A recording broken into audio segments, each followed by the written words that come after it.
Olá, sejam bem-vindos! Eu sou a Jamile e estou aqui hoje para apresentar o nosso primeiro Aula Aberta. O objetivo do programa é produzir conteúdos de interesse geral na área da saúde e que sejam de fácil acesso a todas as áreas de atuação da SMS. Você pode assistir aos programas aqui no canal profissional e também no nosso canal do YouTube. Veja o endereço que aparece aqui na sua tela. E hoje, nesse primeiro programa, falaremos sobre o rastreamento do câncer de mama com o Dr. Luiz Fernando Práquia, médico coordenador da área técnica de oncologia da Secretaria Municipal da Saúde de São Paulo. O câncer de mama é um dos tipos mais comuns de câncer no sexo feminino. Ações de rastreamento populacional com mamografia estão indicadas para reduzir as chances de mortalidade por esse tumor entre as mulheres. O rastreamento está indicado para todas as mulheres entre 50 e 69 anos, com mamografia a cada 2 anos. E mulheres com alteração do exame de mamografia devem ser investigadas para a presença de câncer de mama. Para saber mais desse assunto, convido a todos a assistirem agora ao nosso programa. Boa aula, pessoal! Olá, bem-vindos! Hoje nós vamos discutir um pouquinho sobre o rastreamento de câncer de mama no SUS. Para começar, eu trouxe uma questão real para a gente pensar, que dentro de uma unidade, se a gente está organizando as ações para o controle de câncer, quais são as recomendações que a gente deveria implantar para um programa de controle do câncer de mama? Para chegar nessa resposta, hoje a gente vai conversar um pouquinho sobre o câncer de mama, sobre o que é rastreamento de câncer, quais os estudos que demonstram o impacto do rastreamento do câncer de mama, quais as recomendações do Ministério da Saúde para o rastreamento de câncer de mama no Brasil e também nós vamos, no final, discutir um pouquinho as recomendações de uma linha de cuidado para o câncer de mama que pode ser implementado em todas as unidades de saúde do município. Vamos começar então com o câncer de mama. O câncer de mama ele é o câncer mais incidente entre as mulheres. Na cidade de São Paulo, são esperados no ano de 2016 mais de 5.500 casos novos de câncer de mama. Para o estado, mais de 15 mil e para o país, mais de 57 mil casos novos. É importante a gente ressaltar que a incidência do câncer de mama ela varia entre as regiões do país, sendo mais incidente nas regiões sul e sudeste e menos incidente na região norte e na região nordeste. O câncer de mama ele pode se apresentar nas mulheres através de fatores de risco, ou seja, quanto mais fatores de risco uma mulher tem, maior o risco dela desenvolver câncer de mama durante a sua vida. Esses fatores de risco, normalmente são separados em 2 grupos. Os fatores de risco não modificáveis, que são aqueles que a gente não consegue modificar através de ações médico-sanitárias, e os fatores de risco modificáveis, que são aqueles que a gente consegue modificar através de ações médico-sanitárias. Especificamente para o câncer de mama, os fatores de risco não modificáveis mais importantes são a idade das pacientes, ou seja, quanto mais alta a idade, quanto maior a idade, maior o risco de uma mulher desenvolver câncer de mama, sendo que a maioria dos casos de câncer ocorrem em mulheres acima dos 60 anos de idade.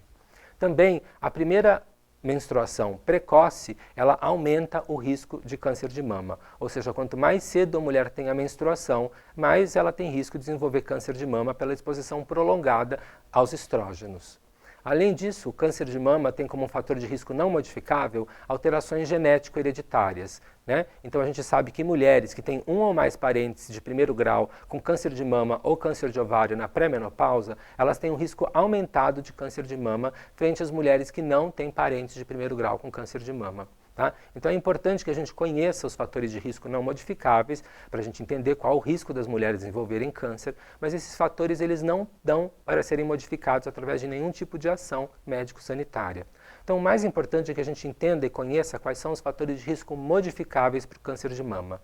Para o câncer de mama, os principais fatores de risco modificáveis são o sedentarismo, o tabagismo, alimentação rica em gorduras animais e pobre em fibras, a obesidade e a exposição às mulheres a terapias hormonais, sejam anticoncepcionais orais ou sejam terapias de reposição hormonal na pós-menopausa. Esses fatores de risco são fundamentais da gente conhecê-los, porque através de ações médico-sanitárias a gente pode reduzir a incidência deles. Então a gente pode trabalhar com as mulheres a questão do sedentarismo, tabagismo, da alimentação inadequada e da obesidade, e também estar atento para utilizar as terapias hormonais somente naquelas mulheres que tenham estrita indicação do uso desse tipo de medicamento. A história natural do câncer de mama, ela é de progressão continuada até o óbito da paciente. Isso significa que, se um câncer de mama não for tratado, inevitavelmente ele vai se espalhar pelo organismo e pode levar a pessoa ao óbito. Então, todos os casos de câncer de mama necessitam tratamento. O risco de morte por câncer de mama vai depender da idade da paciente. Quanto mais alta a idade, maior o risco de morte. E depende também do estadio, ou seja, quanto que o tumor está espalhado pelo corpo. Quanto mais localizado ele estiver, maiores são as chances de cura, e também varia com a presença de receptores hormonais no tecido do tumor. Tá? O que é importante a gente lembrar é que, ao diagnóstico, todas as mulheres devem ser submetidas e encaminhadas para tratamento o mais rápido possível. O câncer de mama, quando diagnosticado nos seus estágios iniciais, ou seja, um tumor restrito à mama, ele apresenta hoje chances de cura acima de 90%. Então é fundamental que, à suspeita ou ao diagnóstico, a mulher tenha condições e seja encaminhada o mais rápido possível para a realização do tratamento. O câncer de mama, como a gente pode ver nesse quadro, é uma das principais causas de mortalidade em mulheres. Esses dados são do município de São Paulo, onde a gente vê que, embora as doenças isquêmicas do coração e as doenças cerebrovasculares sejam as principais causas de morte em mulher, a terceira causa de morte de mulheres no município de São Paulo é o câncer de mama. Então é muito importante esse tumor do ponto de vista epidemiológico e como um problema de saúde pública. Vamos conversar um pouquinho agora sobre o que é o rastreamento do câncer. O rastreamento, que em inglês é chamado de screening, é um exame de pessoas assintomáticas com a finalidade de identificar nesses indivíduos uma doença que não seja reconhecida, tá? Que a gente não tenha visto. Isso é muito importante porque a gente consegue, com o screening, com o rastreamento, detectar tumores que são muito menores do que aqueles que apareceriam só se a pessoa tivesse sintomas. Tá? Então, o rastreamento, a gente tem que lembrar que ele é uma ação médico-sanitária que é aplicada em populações assintomáticas. De acordo com a Organização Mundial da Saúde, existem 3 tipos de rastreamento. O rastreamento populacional organizado, que ele é feito através de um planejamento ativo a pessoas convidadas da própria comunidade que estejam na faixa etária pré-definida. O rastreamento populacional organizado é a forma ideal de rastreamento para câncer.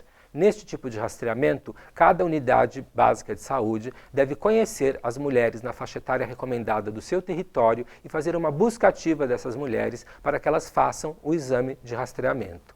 Tá? Então, o rastreamento organizado, populacional, é a forma mais adequada para a gente ter uma alta cobertura populacional e trazer maior benefício à maior parte das mulheres de um território. Tá? O rastreamento ele também pode ser individual ou seletivo, aquele rastreamento que é feito para uma pessoa individual, sempre pesando os riscos e benefícios e sempre sob discussão com o médico. Então, esse é um rastreamento para pessoas e não para populações. E o rastreamento oportunístico, que é aquele tipo de rastreamento que é oferecido quando o paciente aparece na unidade. Tá? Então, se a paciente aparece na unidade por um outro motivo, eu poderia utilizar esse momento para fazer o rastreamento do câncer de mama. Esse tipo de ação não é a mais adequada para câncer. Por quê? A gente vai ter uma cobertura populacional menor, porque nós vamos estar passivamente esperando a mulher vir na unidade. Então, o ideal é que o rastreamento seja populacional e organizado para que a gente tenha um maior impacto na mortalidade de câncer de mama. É importante que a gente ressalte que qualquer programa de rastreamento de câncer, ele tem como intuito final diminuir a mortalidade da doença. Então é importante que a gente entenda isso, porque o que a gente quer com o rastreamento é diminuir a chance de uma pessoa vir a morrer de câncer de mama no futuro. Tá? Vamos conversar um pouquinho sobre os estudos de rastreamento do câncer de mama. Tá? Os estudos de rastreamento de câncer de mama começam na década de 70 e inicialmente foram feitos com autoexame de mama. Tá? Esses estudos mostraram que o autoexame de mama, feito pelas próprias mulheres, ele não é capaz de reduzir a mortalidade. Então, o autoexame de mama hoje ele não é indicado como forma de rastreamento. O autoexame de mamas é extremamente importante para que as pacientes, as mulheres, conheçam o seu tecido mamário e fiquem atentas a qualquer alteração da mama, para que elas possam buscar um serviço de saúde se elas notarem algum tipo de alteração. Então o autoexame mamário é importante, ele deve ser ensinado às mulheres, mas ele não funciona como rastreamento no intuito de reduzir a mortalidade. Tá? Como esses estudos mostraram que o autoexame não era suficiente, e também desde a década de 70 já existiam estudos incipientes com o uso de mamografia, grandes estudos começaram a fazer rastreamento com mamografia a partir da década de 1980. Tá? Esses estudos iniciais mostraram que se eu expusesse uma população de mulheres a fazer exames de mamografia seriadas, eu conseguia detectar o câncer de mama de forma mais precoce. Tá? Então foram necessários estudos maiores e mais longos, com maior duração, para que a gente conseguisse comprovar se o rastreamento populacional organizado seria capaz de reduzir a mortalidade do câncer de mama. Esses estudos aconteceram a partir da década de 80 e têm durações longas, de mais de 15 a 20 anos. Tá? Esses estudos demonstraram que o rastreamento ele pode reduzir a mortalidade por câncer de mama, principalmente nas mulheres entre 50 a 60 anos de idade. Tá? Para o rastreamento organizado, é utilizado como método a mamografia bilateral. A mamografia bilateral é um exame radiológico, ou seja, se usa raio-x para fazer esse exame. Né? Esse exame é feito das duas mamas, ele é sempre bilateral. Tá? Ele pode detectar alterações da presença, que demonstrem a presença do câncer de mama, mesmo antes das pacientes terem sintomas. Por isso, o exame de mamografia, ele foi eleito, como ele é eficaz e de baixa toxicidade, baixo custo, eleito como a melhor forma de rastreamento para o câncer de mama. Tá? O resultado é padronizado no mundo inteiro através de um sistema internacional que se chama BIRADS, facilitando com que esse exame possa ser lido por todos os profissionais de saúde que atenderem as pacientes em qualquer lugar do mundo. Né? O rastreamento de câncer de mama, é importante que a gente lembre que ele pode trazer benefícios como a redução da mortalidade, mas ele também pode trazer riscos e malefícios que devem ser analisados e comparados antes da incorporação do rastreamento como um programa de saúde pública. Tá? O benefício esperado do rastreamento, como a gente já disse, então é a de redução na mortalidade do câncer de mama, que está comprovado por vários estudos. Mas a gente tem que lembrar que existem possíveis malefícios, principalmente resultados falsos positivos na mamografia. Esses resultados falsos positivos nos estudos de literatura variam entre 20% a 60%, dependendo da idade. Tá?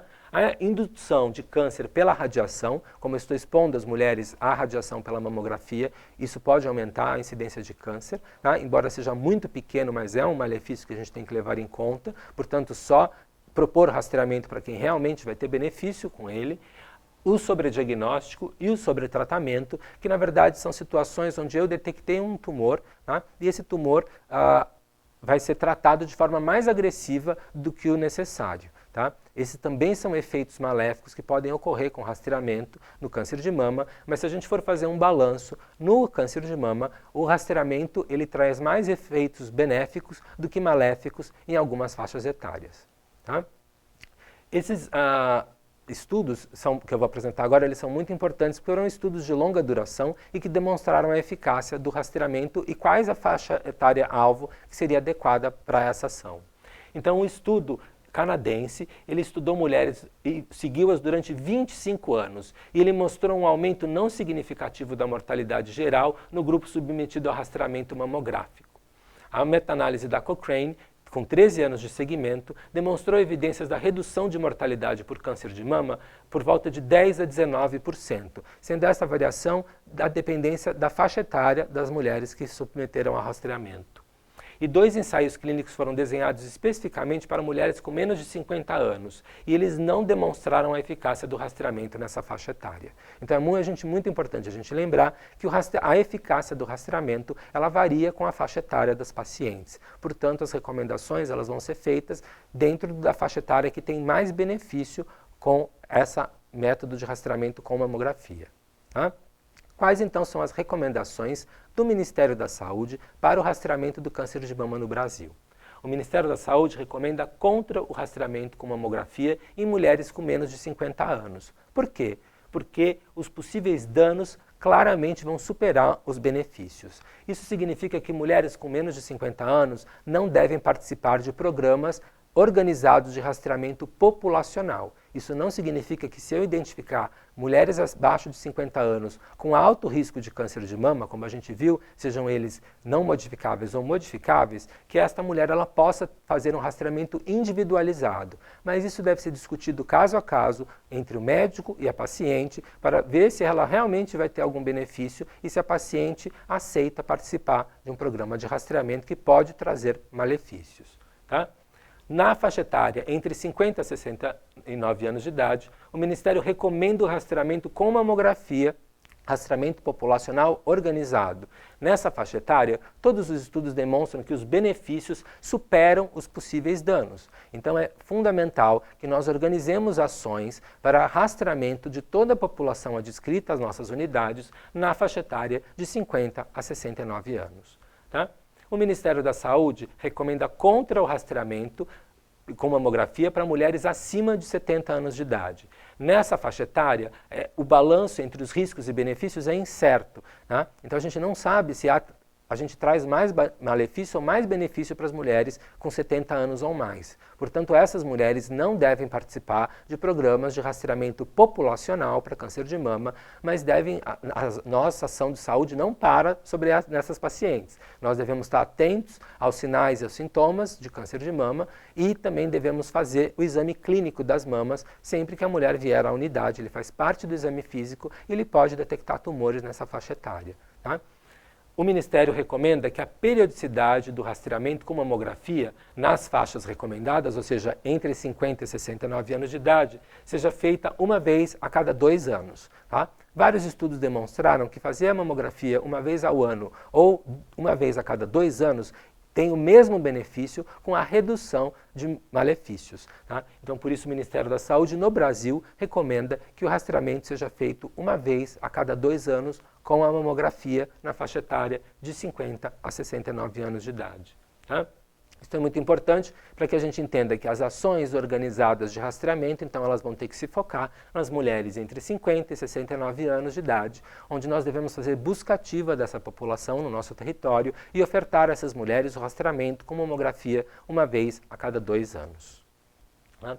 Aqui eu gostaria de apresentar para vocês uma linha de cuidado do câncer de mama no SUS, onde então a gente vai olhar o câncer de mama de forma global e entender qual é o caminho dessas pacientes, quais as ações de saúde que nós vamos fazer dentro de uma rede de atenção com múltiplos níveis de complexidade. Então, se a gente for ver as ações que a gente vai ter que fazer na atenção básica, a gente vai ter que trabalhar as questões de promoção e prevenção da saúde, ou seja, promoção e prevenção do câncer de mama. Tá? Então, estímulo para alimentação adequada, atividade física, interrupção do sedentarismo, tratamento da obesidade, tratamento do tabagismo, todos eles vão reduzir a chance da mulher ter um câncer de mama. Então, são ações que a gente deve fazer constantemente com a população feminina para reduzir a incidência desse tumor. Além disso, na atenção básica devem ser feitas ações de diagnóstico precoce. Tá? O diagnóstico precoce, presuntivo do câncer de mama, ele é feito através de sinais ou sintomas que a própria paciente ou os profissionais de saúde percebam. Quando essas alterações estão presentes, essa mulher deve ser investigada de forma rápida para detectar ou não a presença do câncer de mama. As alterações mais importantes do exame físico e de sinais e sintomas que podem indicar a presença do câncer de mama são nódulos mamários, assimetria nas mamas, retração da pele, retração do mamilo, descarga papilar sanguinolenta ou alterações eczematosas da pele da auréola. Qualquer uma dessas alterações é indicativo da possibilidade de um tumor e devem ser investigadas com rapidez. Também uma ação que deve ser feita na atenção básica é o rastreamento organizado do câncer de mama. Tá? Então, o rastreamento organizado ele vai ser feito com mamografia, uma vez a cada 2 anos, em mulheres com idades entre 50 e 69 anos de idade, através de uma busca ativa das unidades a essas pacientes. Então, dentro da atenção básica, vocês veem que a gente tem várias ações para diminuir o risco do câncer de mama e detectá-lo precocemente através de sinais e sintomas ou através do rastreamento com mamografia. Tá? Uma vez que essa mulher tem algum tipo de alteração, ou no exame físico, ou no exame de mamografia, na atenção especializada de média complexidade, ela vai fazer o diagnóstico histológico do câncer. Isso significa que ela vai ser submetida a uma punção por agulha fina, grossa ou biópsia de mama, para que ela possa ter o diagnóstico histológico de certeza. Uma vez esse diagnóstico tendo sido firmado, ou seja, havendo a confirmação diagnóstica da presença de câncer de mama, ela então vai ser encaminhada à atenção especializada de alta complexidade, que são os CACONs e os UNACONs do Sistema SUS, para realizar o tratamento oncológico com cirurgia, quimioterapia, hormonioterapia ou radioterapia, a depender do caso. Tá? Então a gente pode ver que em todos os níveis de atenção existem ações que a gente deve fazer para reduzir a mortalidade do câncer de mama e cabe a todos nós, profissionais da saúde, entendermos essas ações que a gente deve fazer e praticá-las no dia a dia para a redução da mortalidade dessa doença que é bastante incidente e bastante importante que a gente se preocupe com ela. Eu agradeço a todos vocês a atenção e espero que vocês tenham aproveitado. O programa Aula Aberta vai ficando por aqui. Lembrando que você pode assistir a esse conteúdo na nossa programação e também no nosso canal do YouTube. Acesse e fique por dentro dos diversos temas. Até o próximo programa. Tchau!